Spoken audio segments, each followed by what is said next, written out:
Isang pinagpalang araw sa inyong lahat. Tayo po'y magninilay sa salita ng Diyos, ang pinagmumulan ng awa at tawa ng ating buhay ang salitawa. Sa panahon natin ngayon, sa mundong ginagalawan natin, tila mas madali na lang ang hindi umasa kaysa sa ang umasa.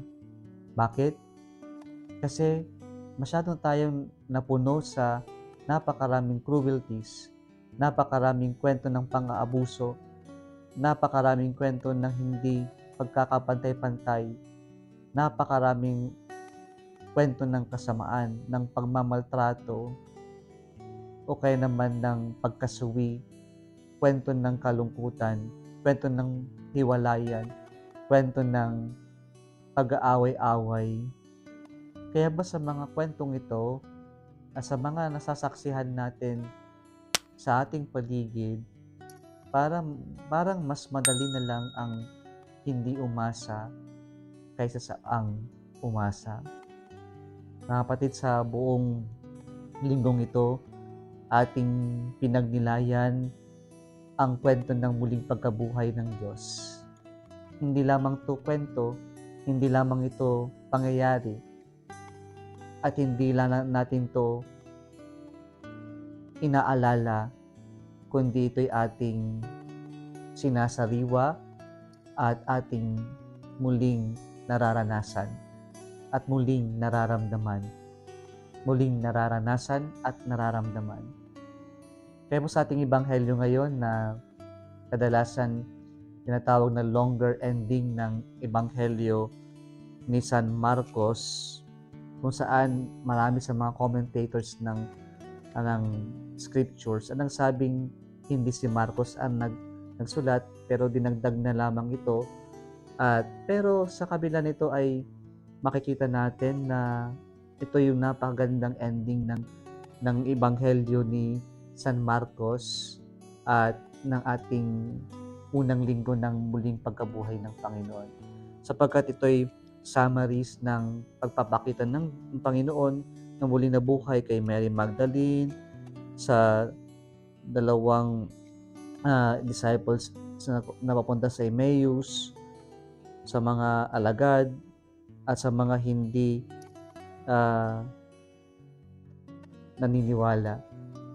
At ito po yung mga kwento ng muling pagpapakita ng Diyos na muling nabuhay. Kaya po sa buong linggong ito, pinagnilayan natin na ang muling pagkabuhay ng Diyos ay kwento ng pag-asa. Pag-asa na gaya ng Panginoon na dumanas ng lahat ng hirap, lahat ng pagpapakasakit, lahat pati kamatayan, ay muling nabuhay, muling bumangon. At ito rin ang ating kwento na nananampalataya sa Kanya, na naniniwala sa Kanya. Kaya sa pagdiriwang natin ng piyesta ng muling pagkabuhay ng Panginoon, ay ang ating pananampalataya na yung kwento din natin ay kwento ng pag-asa, na sa kabila ng lahat ng ating pagdaraanan na hirap, pasakit, o mga pasanin na po sa buhay, may pag-asa na tayo'y bumangon at makakaahon. At ito sana yung panghawakan natin.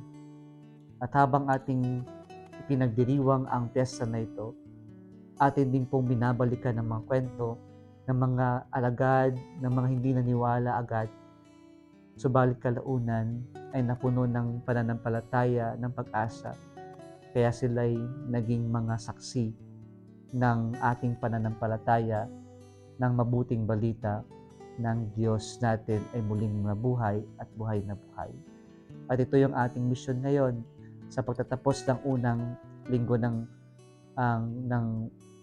muling pagkabuhay ng Panginoon, at tayo rin na napuno ng pag-asa, ipahayag din natin ang ating kwento ng ating karanasan sa Diyos na buhay, at ating itong ipahayag ng may pag-asa, ipahayag natin na laging may pag-asa sa Diyos na muling nabuhay. Kung nagustuhan mo ang video na ito, huwag kalimutang mag-like, share at mag-subscribe sa Salitaw Facebook page and YouTube channel. muli isang pinagpalang araw sa inyong lahat.